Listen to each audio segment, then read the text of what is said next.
초등학교 과학 시간에 배웠죠. 인간은 항온 동물이다. 외부 온도에 거의 영향을 받지 않고 스스로 체온이 일정하게 유지되도록 조절하는 시스템이 갖추어진 동물이다. 그러니까 이 시스템에 문제가 생기면 아프다는 거죠. 요즘 어딜 가도 체온을 재는 시대에 듣는 체온과 질병. 오늘 두 번째 시간입니다. 도움 말씀에는 선성욱 내과 전문의입니다. 선생님, 우리 몸은 어떤 이유로 열이 날까요?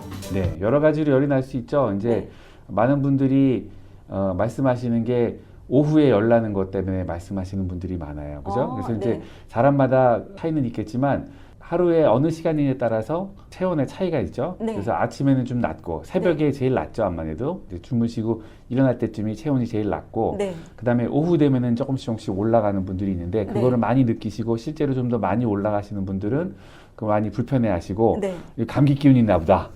그렇게 해가지고 놀라시는데 대개 그 온도 차이는 한 0.5도 정도 섭씨로 그 정도니까 그렇게 큰 차이는 아닌데 그런 걸 느끼고 어떤 분들은 아예 심지어는 임파선도 붓고 그래요. 오후 되면 많이 피곤하신 분들.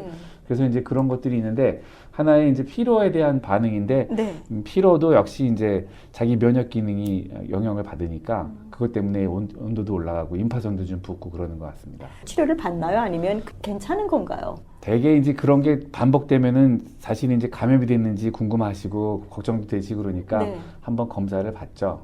이제 피 검사 같은 거 간단한 걸 해서 검사를 하는데 밤에 열 나시는 분들 중에서 이제 여러 가지 있잖아요. 또 얘기할 수 있는 게 뭐 임파선암이라든지 결핵이라든지 이럴 때는 밤에 열이 많이 나시니까 저녁 때 되고 그런데 열 나고 그러면은 피 검사 간단하게 해보고 뭐 기침하신다 그러면 엑스레이도 찍어보고 그래서 간단하게 검사해서 다른 병이 없는 거 확인을 해드리죠. 만약에. 그러니까 이게 열이 나는 거를 그냥 쉽게 생각할 건 아니네요. 그러니까 항상 재잖아요. 오피스 오시면은 혈압도 재지만 맥박도 재고 그 다음에 체온 꼭 재잖아요. 나이에 따라서도 체온에 문제가 있지 않아요? 아마도 이제 젊은 여성분들이 조금 더 체온이 높은 것 같고 그다음에 나이가 들수록 조금씩 체온이 낮아진다고 하죠. 그래서 이제 할아버지 할머니들 옛날 기억해 보면은 맨날 춥다 그러신 분들이 있었어요, 그죠? 그래서 그런 것도 있고 여성분들은 또 그 체온을 측정함으로써 배란기 이런 것도 보실 수 있잖아요.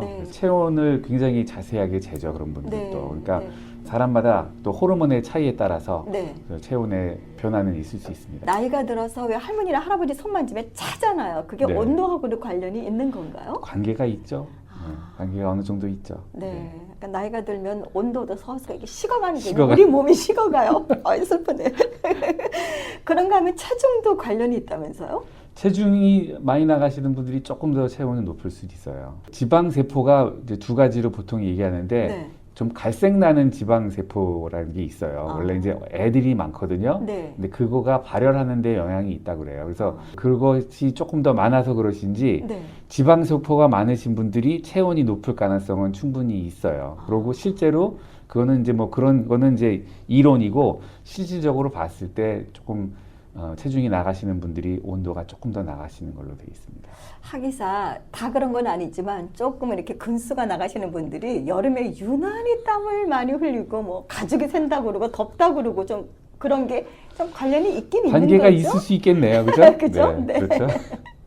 그런가 하면 스트레스도 체온하고 밀접한 관계가 있을 것 같아요. 스트레스도 하나의 몸의 스트레스이기 때문에 이제 몸하고 정신하고 구분할 수가 없잖아요. 그러니까 정신적인 스트레스 때문에도 자기 몸이 스트레스를 느끼면서 체온을 높이는 수 있죠. 그러니까 하나의 면역 반응이라고 볼 수 있죠. 스트레스에 인한. 그래서 올라가는 경우를 볼 수 있습니다. 그래서 극심한 그 정신과적인 문제가 겪는 분들이 체온에 대해서도 얘기를 많이 하죠.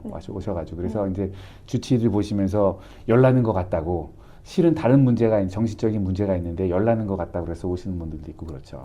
하기야 주변에서 누가 괴롭히면 진짜 열받죠.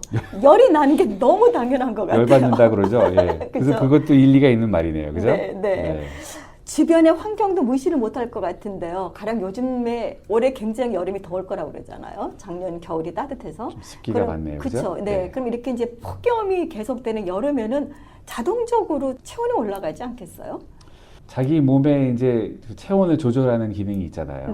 그래서 이제 땀을 흘리게 되는 건데 땀을 흘리면서 자기 몸의 안에 있는 온도를 바깥으로 배출하는 거죠. 네. 그래서 이제 그렇게 하는 건데 더운 때 온도 변화가 크지는 않아요. 추위, 더위에 따라서 온도 변화가 약간은 있을 수 있지만 네. 그거를 보존하기 위해서 여름에는 땀을 흘리는 거고 네. 겨울에는 추운 데 있으면 이렇게 부르르 떨잖아요. 네. 그게 온도를 발생시키기 위해서 부르르 떠는 거죠. 그래서 네. 이제 자기 방어 기전으로 온도 유지를 하기 위해서 굉장히 여러 가지 메커니즘이 있죠. 그래서 큰 차이는 없는데 아마도 주위의 영향을 받을 수는 있죠. 네. 네.